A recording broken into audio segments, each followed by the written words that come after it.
name is at the beginning. So today I'm going to call Anandan, but he is Mr. N. Anandan. And then there is another name which is seldom put out, because that is really the big family name, just like Wong. So Mr. N. Anandan, I have to introduce him because he's most often heard but not seen. You know, children are seen but not heard. He's heard but not seen. He's in charge of our program for broadcasting, radio broadcast. He broadcasts it actually out of Batam, isn't it? No, but the programs are built here. We preach the gospel to the whole of Southeast Asia from Batam. But it is made in Singapore. It's made on the 3rd floor next to the pastor's office. That's where it's made. It is a software, the message, and the message that goes out. And so I would like to invite you today to share with us. Thank you, Pastor.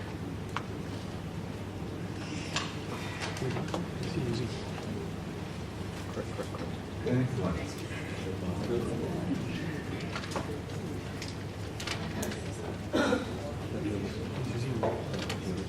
Thank you for this opportunity to come back to meet up with you and share with you just a little bit of what God has been teaching me.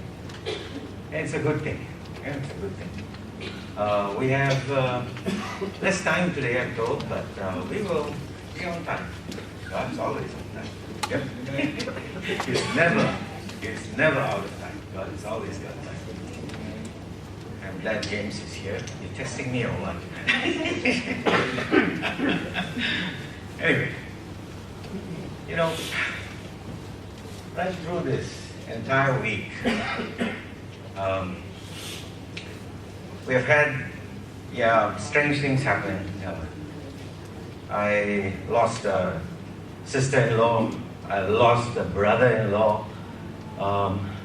And all within a matter of a few days, they were like 70-something, one of them, the other one was 80-something. But, they lived the life. But nevertheless, you don't expect people to go, just like that all of a sudden. But it just happened that way. And as much as it pains us to know that you lost someone that you love and so forth, I think God is all the more pained by the fact that someone that he loves has just left this earth. Now, God looks at each one of us as an asset. He looks at each one of us as somebody that he has put here and called in a very special way. It's a very special relationship that you and I enjoy. It is not by chance. This is what you have to realize. Our God isn't a God of chance. Everything that he does is real, and everything that he does is purposeful. And this is the thing that we have to take home today. Arise and shine. I'm wondering, how many of us take that injunction seriously? Just think about it. Arise and shine. Is God giving us a suggestion here? Is he telling us, it's all right, come on, arise, shine. It's okay if you do it and you don't shine, it's all right. Is he actually doing that? Or is he saying, arise, shine? Is he giving you a suggestion, or is he giving you a command? Now you really have to think about this. Because each one of us has this one single life and nothing else. From where I came from in the religion of being a Hindu, I'm recycled. So if I'm good, I recycle to something better. If I'm bad, I recycle to something worse. Yeah? Nice system. But then the reality speaks otherwise. You and I sense that in life. This morning, I want to share with you something that I learned way back. This person that taught me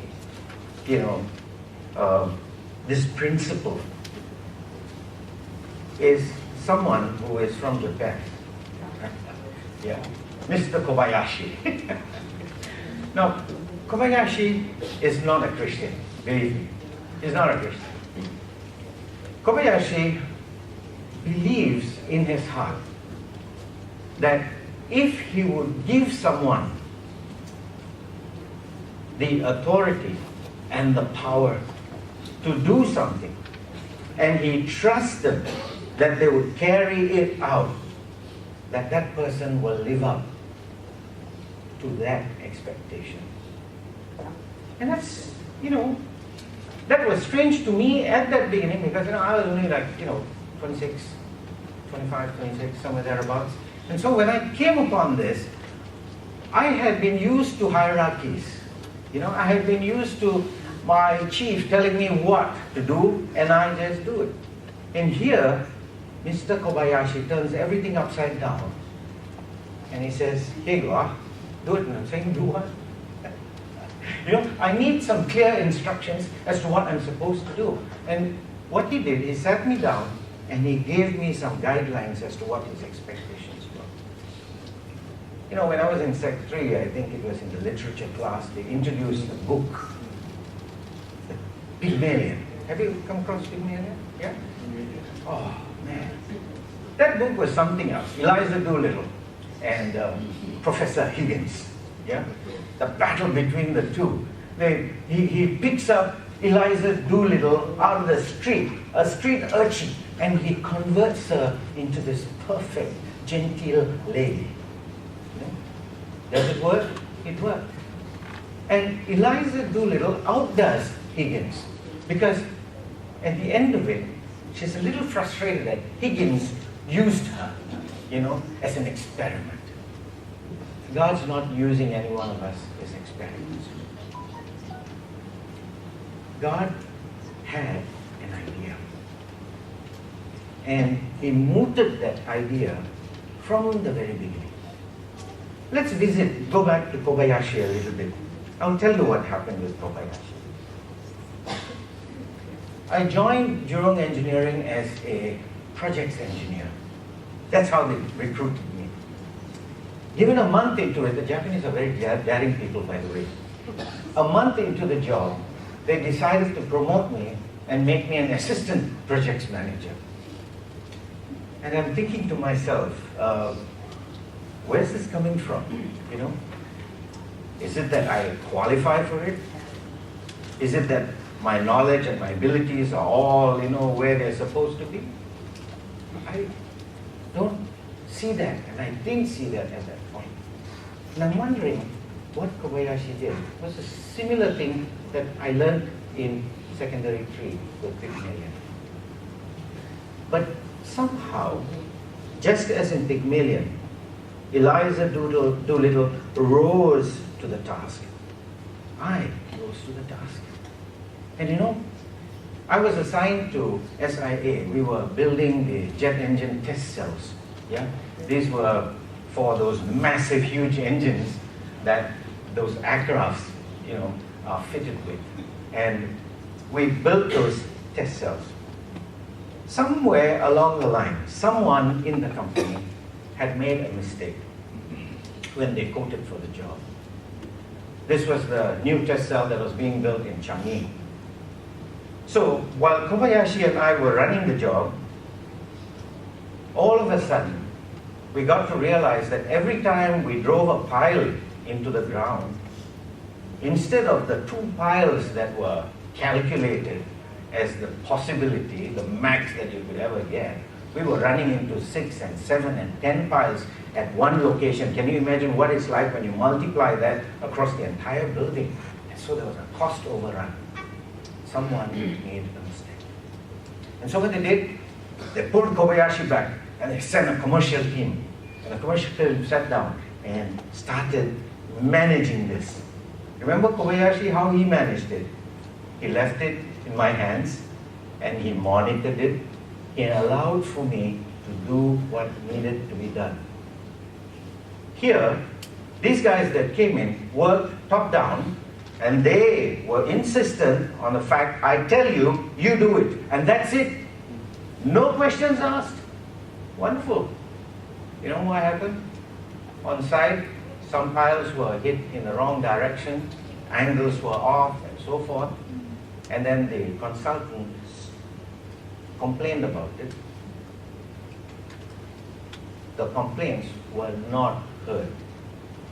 These guys said, we are in command. You listen to what we do and what we say. And we had a stop work order. And it lasted a full 2 months because there was a haggling between the two parties. Now, all things be said, they brought Kobayashi back because the commercial team couldn't run it. And I was back in operation. You know, good lesson to them. When you allow for people with the specific instruction as to what is to be done and how it's to be done, and you allow for them to work it, the work gets done inevitably. Sometimes you find in church, we have the tendency to have a pastor who knows his job, who works it, and then he tells you what's to be done. And then he looks over your shoulder. So, is that way okay? No, don't do it this way. Do it like this. He's right over you. And then you have the scenario where you're not able to do this work the way it could be done because this person is watching over you. Have you seen God watching over you anytime? No? I don't recall him doing that anytime in any part of my life. And I realize that we have a learning that we need to do. Arise and shine. Arise and shine is not a suggestion. It is something that you and I are told to do, because that is a job description. Arise and shine requires something of us. I don't see a possibility for any of us to arise and shine unless there is in us something that really draws on the beliefs that we have. I want to tell you about Commander Raman. I'm not going to tell you his second or third name. It's long. Yeah, it's long. But C.V. Raman was a commander from the Indian Navy. And he was someone, a professor that we had for maths, for physics, and so forth. Yeah, all those subjects that require calculation, C.V. Raman would do it. And you know what? No hair at the top. And I understand why. Because every time you find he has a problem, he has this pencil in his hand and he goes poking. Yeah? So I can imagine why I miss all the hair, right? You poke a hair, pole comes out bigger, and then the hair falls off. You know? But that's what Raman would do. But Raman was good, man, I tell you. If you went to him with a problem and you don't understand it, Raman would have 100 ways to breathe around the way that you would understand it. You know? The man was a genius and a full mathematician. I can imagine why. Because this guy was in the Navy and he was in charge of all those batteries. You know, they have the big cannons on the ships, yeah? And he was in charge of calculating the trajectory so that it hits target. So you can imagine, you know, this man, he doesn't use a calculator. Just, all right, here we are, you know? That's the kind of person he was. Now one day, we were sitting in class and Raman gets one of these guys to tie a string up there, and then he gets a little weight, a ball, and he's trying to teach us the principle of the pendulum. Easily understood because we all, you know, play with this for some time. So anyway, he got us to put a piece of board just behind the pendulum, and we held it and released the fella. To the other end. And then it came back and says, all right guys, mark where it stops. So at each point, he made us to mark. And then we marked, and we marked, and we marked. And then he says, all right, tell me, what have you found? The reality that the pendulum always swings lesser each time. Okay? So everyone said, so now you know the principle of the pendulum. Yep. You believe that this is what the pendulum will do. And then he said, all right, come guys, let's go. Brought us over to the auditorium. At the auditorium, he had someone already rig up a rope and this big ball, iron ball, and he got one of the guys, pendulum, come, put a chair here, and he dragged the ball all the way to this guy's face. And says, all right, I'm going to let it go.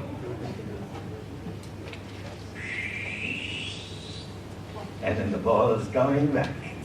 This guy makes the fastest exit anyone could have ever made, And he was the one that believed the law of the pendulum. So the question to us this morning, we all believe. To what degree do we believe?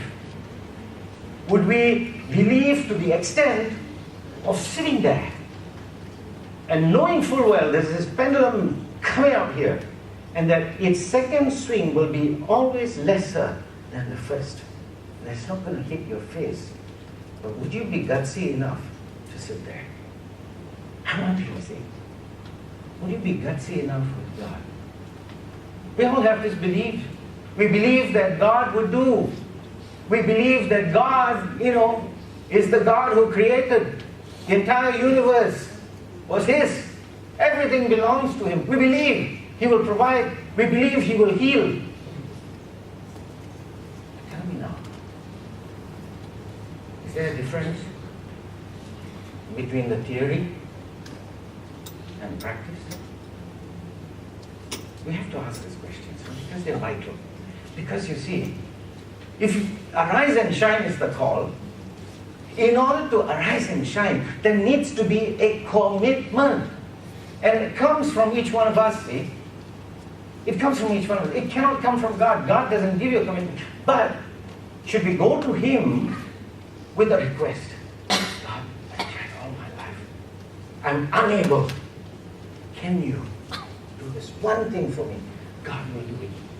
I've seen that happen. I've seen that happen in my life where I've struggled with stuff that I can't let go. And I'm saying, why can't I let it go? When He says, it will go away if I would let it go. I'm trying and I'm trying and trying. This thing is holding on to me.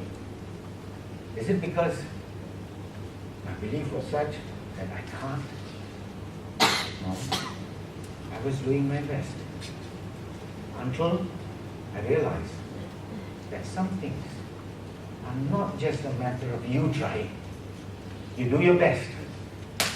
Go to God and say, Lord, help me because, I have been failing all my life. So this morning I want to challenge you with this one thing. Yeah? I want to challenge you. You see, if the church is to survive into the future, yes, we do have a full church. But it'd be nice if this church overflew. And there was a big overflow. And you have that second service and third service and God knows what in terms of the number of people. Because God doesn't want anybody to die without hope. Every time I have lost somebody, this is the thing there, in my heart, on one part, it's a struggle. It's just I want to cry. Yeah?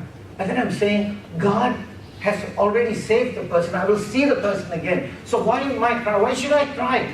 I keep asking myself the question, but the reality, this tussle and struggle will always be a part of us. God doesn't want to lose any one of us. But that will depend on where we are in terms of our belief. If we believe in theory, but when it comes to the practice, we are unable to take it. We need God's help. go to Him. If you sense that something is wrong, go to Him. Today is the day. Don't wait for tomorrow. It may not exist. The only time you and I have is just this day, this moment. The next instant, you may be gone. I may be gone.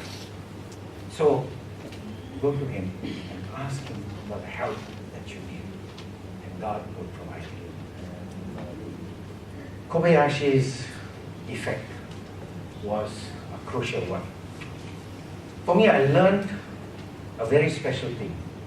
That God, right there in the Garden of Eden, formed a community. In fact, even when you explore and think about God, God Himself, the triune God was a community. You have God the Father, the Son, and the Holy Spirit. And that community is what He expects of us in here. And when we think about how we run church, maybe we need to turn this the other way around. Like Jethro advised Moses, yeah? Moses was so busy trying to run his flock, which was not just 10 people or 20 people, it was going into the hundreds of thousands, nearly 1 million people, and you find he was trying to run it because he reverted to Egypt's way of doing it, the pyramid style. Huh? So you sit at the top and you get, to see and control everything that needs to be done. Man, I tell you, it's a tough way to run a company, to run anything in a decent fashion.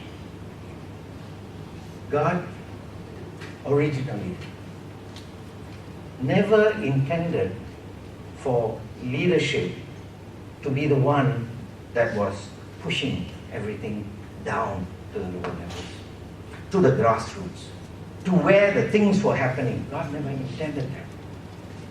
God always thought of us as a community, a small group. So Jethro's advice to Moses was a clear-cut case where you find he says, look, get leaders of tens. So you have leaders for tens. And look after the 10 people. That's great. Everyone is in contact, right? And then you find, he says, let's get somebody else that looks after all the tens.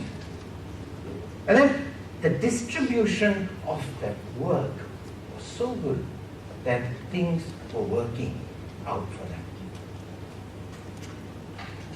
Let's explore what happens in church these days.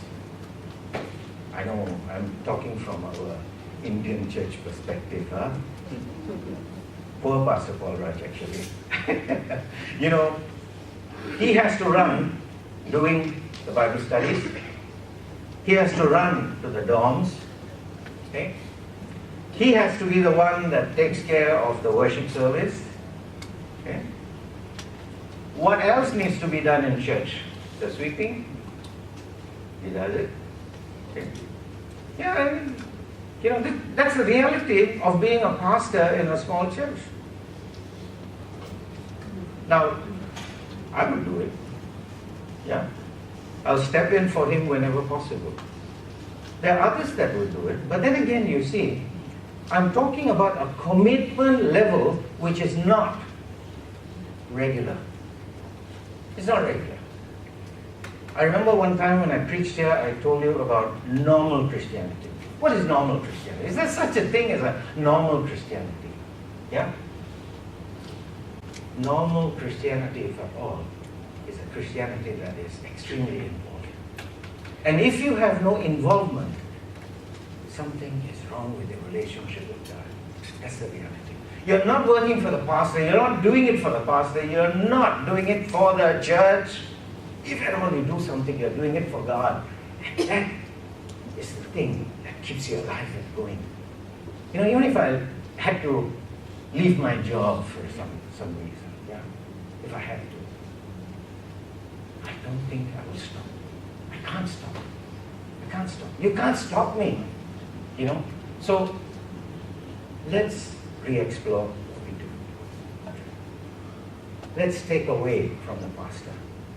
Pastor's got to be willing, of course, that he wants to give his power, his authority, and everything over to somebody else and trust them with what he has given.